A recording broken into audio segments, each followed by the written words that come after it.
السلام علیکم ورحمۃ اللہ۔ سیرت کہانی کا 8واں حصہ۔ اچھے ساتھیوں، کل ہم نے سنا تھا کہ یثرب میں بہت سارے لوگ مسلمان ہو گئے تھے اور انہوں نے نبی صلی اللہ علیہ وسلم کو دعوت دی تھی کہ آپ ہمارے پاس یثرب آ جائیں۔ عقبہ کی بڑی بیعت کے بعد رسول پاک صلی اللہ علیہ وسلم نے مسلمانوں کو یثرب کی طرف ہجرت کرنے کی ہدایت فرمائی۔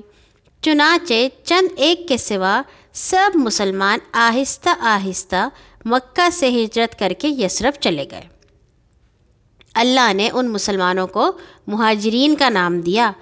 مسلمانوں کو اس طرح امن کی جگہ جاتے دیکھ کر قریش کے کافروں کو سخت غصہ آیا۔ ایک دن انہوں نے جمع ہو کر فیصلہ کیا کہ فلاں رات کو ہر قبیلے کا ایک ایک آدمی جمع ہو اور سب مل کر رسول پاک صلی اللہ علیہ وسلم کو قتل کر ڈالیں۔ ادھر اللہ نے آپ صلی اللہ علیہ وسلم کو بھی ہجرت کی اجازت دے دی۔ یہ اجازت اس دن ملی جس کے بعد آنے والی رات کو کافروں نے آپ کو شہید کرنے کا فیصلہ کیا تھا۔ رات ہوئی تو آپ صلی اللہ علیہ وسلم نے حضرت علی کو یہ فرما کر اپنے بستر پر سلا دیا کہ تم میرے پاس رکھی ہوئی امانتیں ان کے مالکوں کو واپس کر کے بعد میں یثرب آ جانا۔ اس وقت کافروں نے آپ صلی اللہ علیہ وسلم کے مکان کو گھیر لیا تھا۔ اللہ نے ان کی آنکھوں پر پردہ ڈال دیا اور آپ صلی اللہ علیہ وسلم ان کے درمیان سے نکل کر سیدھے حضرت ابو بکر کے گھر تشریف لے گئے۔ ان سے پہلے ہی ہجرت کا مشورہ ہو چکا تھا، وہ ابھی فوراً آپ کے ساتھ چل پڑے۔ اس وقت آپ صلی اللہ علیہ وسلم نے کعبے کی طرف منہ کر کے بڑے درد اور دکھ سے فرمایا، اے مکہ، خدا کی قسم تو مجھے خدا کی زمین میں سب سے بڑھ کر پیارا ہے۔ اگر تیرے باشندے مجھے نہ نکالتے تو میں کبھی تجھے چھوڑ کر نہ نکلتا۔ مکہ کے جنوب میں 3 میل دور سور نامی ایک پہاڑ ہے۔ دونوں ساتھی اس پہاڑ کے ایک غار میں چھپ گئے۔ ادھر کافروں نے آپ صلی اللہ علیہ وسلم کے بستر پر حضرت علی کو سوتا پایا تو وہ حیران رہ گئے۔ وہ سمجھ گئے کہ رسول پاک بچ کر نکل گئے ہیں۔ آپ کی تلاش میں ہر طرف آدمی دوڑا دیے۔ کچھ آدمی غار ثور کے منہ پر پہنچ گئے۔ حضرت ابو بکر رضی اللہ تعالیٰ عنہ ان کی آہٹ پا کر گھبرا گئے۔ آپ صلی اللہ علیہ وسلم نے فرمایا، گھبراؤ نہیں، اللہ ہمارے ساتھ ہے۔ خدا کی قدرت کافر آپ کو نہ دیکھ سکے۔ اللہ تعالیٰ نے وہاں پہ ایک مکڑی کو حکم دیا تھا کہ وہ جالا بنا دے اور ایک کبوتری کو کہ وہاں پہ وہ گھونسلہ بنا کر انڈے دے دے۔ وہ جالا اور انڈے دیکھ کر کافر چلے گئے۔ انہیں لگا کہ اگر اندر کوئی ہوتا تو یہ جالا بھی نہ ہوتا اور انڈے بھی ٹوٹ جاتے۔ آپ صلی اللہ علیہ وسلم 3 دن اور 3 رات غار ثور میں رہے۔ اس عرصے میں حضرت ابو بکر رضی اللہ عنہ کے آزاد کیے ہوئے غلام عامر بن فہیرہ ہر روز بکریاں چراتے، شام کو وہاں آ جاتے اور آپ کو بکریوں کا دودھ دے جاتے۔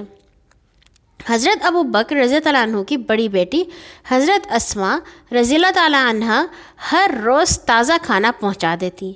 3 دن رات کے بعد دونوں ساتھی غار سے نکلے۔ عامر بن فہیرہ کو ساتھ لیا اور اونٹنیوں پر، جن کا انتظام حضرت ابو بکر نے پہلے سے کر رکھا تھا، سوار ہو کر یثرب کی طرف روانہ ہو گئے۔ دوسری طرف قریش نے اعلان کیا کہ رسول پاک صلی اللہ علیہ وسلم کو پکڑ کر لانے والے کو 100 اونٹ انعام میں دیے جائیں گے۔ ایک صحرائی قبیلے بنی مدلج کے سردار سراقہ نے یہ اعلان سنا تو وہ گھوڑے پر سوار ہو کر نبی صلی اللہ علیہ وسلم کی تلاش میں نکلا اور ان کے قریب بھی پہنچ گیا۔ اس وقت اس کے گھوڑے نے ٹھوکر کھائی اور وہ گر پڑا۔ اٹھ کر پھر آگے بڑھا تو اس کا گھوڑا گھٹنوں تک ریت میں دھنس گیا۔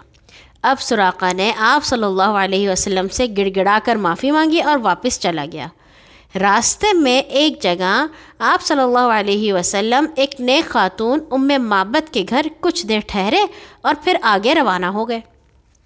8 دن کے سفر کے بعد آپ صلی اللہ علیہ وسلم قبا پہنچ گئے، جو یثرب سے 2 میل ادھر انصار کے قبیلہ اوس کی ایک شاخ کا گاؤں تھا۔ یہ لوگ کئی دن سے آپ کا انتظار کر رہے تھے۔ انہوں نے بڑے جوش سے آپ صلی اللہ علیہ وسلم کا استقبال کیا۔ آپ صلی اللہ علیہ وسلم ان کے سردار کلثوم بن ہند کے ہاں چند دن قیام کرتے رہے۔ اس عرصے میں آپ نے وہاں ایک مسجد بنائی جس کا نام مسجد قباء ہے۔ اس کے بعد آپ جمعہ کے روز دن چڑھے شہر یثرب کے لیے روانہ ہو گئے۔ یثرب کے مسلمانوں کو معلوم ہوا کہ نبی صلی اللہ علیہ وسلم ان کے پاس تشریف لا رہے ہیں تو ان کی خوشی کی انتہا نہ رہی۔ وہ ہتھیار لگا کر تیار ہو کر یثرب سے قباء تک راستے کے دونوں طرف صفیں باندھ کر کھڑے ہو گئے۔ آپ صلی اللہ علیہ وسلم قباء سے چل کر بنو سالم کے محلے میں پہنچے تو جمعے کی نماز کا وقت ہو گیا تھا۔ نبی صلی اللہ علیہ وسلم نے سواری سے اتر کر لوگوں کو خطبہ دیا اور پھر جمعہ پڑھایا۔ نماز کے بعد جب آگے بڑھ کر یثرب میں داخل ہوئے تو ہر طرف جشن کا سما تھا۔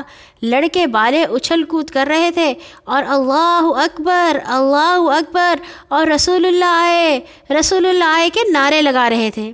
بازار اور مکانوں کی چھتیں بچوں اور عورتوں سے بھری ہوئی تھیں۔ بچیاں خوشی کے مارے دف بجا بجا کر آپ صلی اللہ علیہ وسلم کی تعریف میں گیت گا رہی تھیں۔ ہر شخص چاہتا تھا کہ نبی صلی اللہ علیہ وسلم اس کے گھر میں قیام فرمائیں۔ لوگ راستے میں جگہ جگہ آپ کی اونٹنی کی مہار تھام کر عرض کرتے تھے، یا رسول اللہ، ہمارے مہمان بن کر ہمیں عزت بخشیے۔ آپ صلی اللہ علیہ وسلم فرماتے، اونٹنی کو چھوڑ دو، جس گھر کے سامنے یہ بیٹھ جائے گی وہی میرا قیام ہوگا۔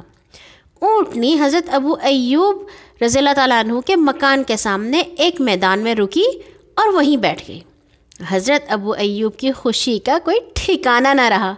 فوراً نبی صلی اللہ علیہ وسلم کا سامان اپنے گھر میں لے گئے اور ان کو اپنا مہمان بنا لیا۔ اس دن سے یثرب کا نام مدینہ النبی پڑ گیا۔